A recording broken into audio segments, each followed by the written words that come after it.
I recently realized that there was an idea or a concept that's been so ingrained into who I was that it eventually took hold of every single aspect of my life. It was there from the way that I studied, the way that I played video games, and the various relationships throughout my life, and even the way I exercised. And what I'm talking about is what my idea of hard work was. It turns out that what I thought was putting in a lot of effort was actually ruining a lot of the things that I valued in my life. It took failing a year of medical school, years of making little progress in the gym, and some failed relationships to finally make me realize what I was missing. It's the idea that consistency is far more important than intensity. All my life, I held on to the belief that intensity was what defined hard work, right? Because that's what's glorified on TV, that's what's glorified on the internet, and that's just what I believed. Now, intensity definitely does have a place, right? It is important, but I found out that it's actually what you do every single day. The little things that you do day in and day out, they give you the most return for your effort. If I could go back in time and tell myself one thing, it would be that I should embrace the fact that consistency is king, and that even though intensity is important, what matters the most is putting in a sustained amount of effort every single day. I honestly feel like there's so many times in my life where having that intensity first mindset really sabotaged everything that I was trying to do. In college, I remember specifically using my willingness to have short bursts of intense study sessions as a crutch. Instead of studying during the day, giving myself structured periods to focus throughout the week, I opted to just do the occasional all-nighter to keep up with my classes. Even worse, I took pride in putting in late hours and genuinely thought that I was crushing it because I was willing to go all in on intensity when I needed it.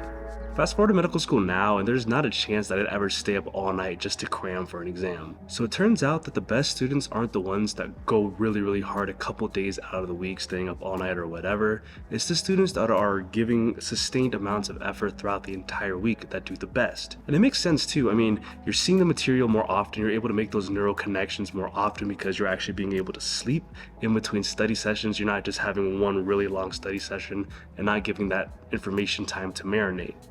And speaking of health, embracing consistency over intensity has helped me make way more progress in the gym than I have in a long time.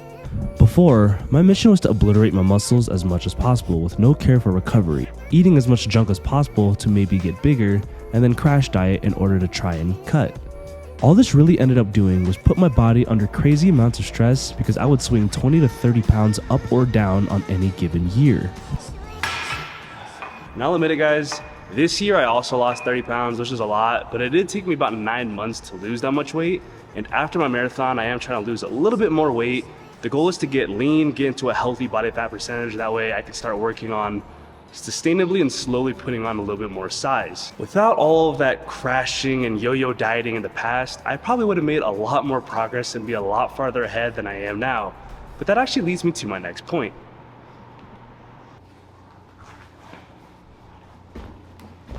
I'm gonna sit down next to you, buddy. Is that okay? Cool. So a lot of the times, I actually was afraid and anxious that if I didn't keep up that really intense pace of working, I would actually not be able to reach my goals. I actually would make progress. But it turns out that by doing that, by being very intense in those little bursts, I actually was holding myself back from making progress. Having a really intense burst of studying, of working out, of being productive, doing whatever you're trying to do, after that quick burst, you're going to need time to recover from that. Maybe you won't do as much work the next day or the next 2 or 3 days, and now you're behind again. And what's the first thing we do when we're behind? We do a really quick, intense burst of work, right? I found myself in this really toxic cycle for a long time of just working, resting, falling behind, working, resting, falling behind, and I realized that it just wasn't sustainable. It was really contributing to me burning out. All my life, I heard this phrase, pretty much everywhere, life's a marathon, not a sprint, it's a marathon. But that never really registered in my head. It didn't click in my head until I actually went out and ran a marathon for myself. Sustainable productivity seems like a good way to say prioritize your mental wellness and take care of yourself. And it is, but I know people may see it as something for those that aren't capable of producing as much. In reality, it's not just a feel-good phrase. You literally will accomplish more and faster with this approach. If you start a marathon on an all-out sprint, spend time recovering, and then sprint again, you're going to reach your destination a lot slower and will be more miserable while reaching it. The hard truth that I was running away from but I knew for a very long time is that, straight up for me, sprinting does not take as much discipline as actually sustaining a regular pace, right? A sprint is way, way, way easier than a long run. Flat out, true discipline is having a structured and strategic approach to something. An example of this is Elliott Kipchoge. If you don't know who this is, I didn't either until I started getting invested into the running world. He's the current marathon world record holder. If you look at his running splits from 5 kilometers, 10 kilometers, or whatever, they're pretty much identical. He sustained the same pace throughout the entire 26 miles, which is absolutely insane and takes a lot of discipline. Now, I'm not an expert in running, right? I'm actually pretty new to the sport, but one of the things that I've realized is one of the emphases of training is that you need to learn how to teach your body how to recycle waste when it's made by your hard effort, right? That's the lactic acid. When you're running too fast, your legs build up lactic acid, and you have to train your body in order to actually put that away, recycle it. That way you can keep going and keep sustaining at your pace. In a very similar way, I feel like all of the goals that we want to accomplish, right? Whether it's goals in fitness in the gym or goals in medical school like me, or just any kind of goal that you're really trying to pursue in life, it requires the same kind of tactic, the same method, right? You're going to build up a lot of stress as you're putting in effort towards those things, and you need to find a way to relieve that stress. And remember guys, stress isn't inherently bad, right? Stress is a stimulus that's requiring you to actually grow and change and become better.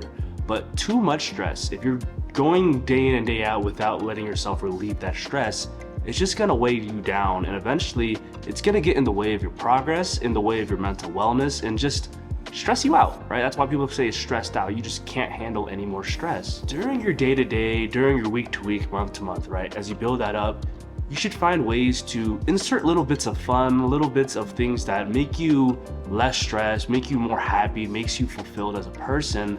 And that way you'll actually be able to sustain your pace and achieve those goals a lot quicker. And even more important than going towards your goals at a very rapid pace and accomplishing your goals quickly, it's gonna help you actually take care of your mental wellness. It's gonna help you give back to the relationships in your life, to yourself as well as to others. And isn't that what matters at the end of the day? Some of the things that I've been doing to sustain my workload more is really prioritizing meditation, sleep, and eating a better diet. I try not to sacrifice these things, but I'll admit that it happens on occasion. What matters the most to me though is that I'm putting that intentional effort into taking care of myself. I'm not perfect, and I'm not where I want to be in a lot of different things, but I know that the work that I'm putting in each and every single day will get me closer to being there.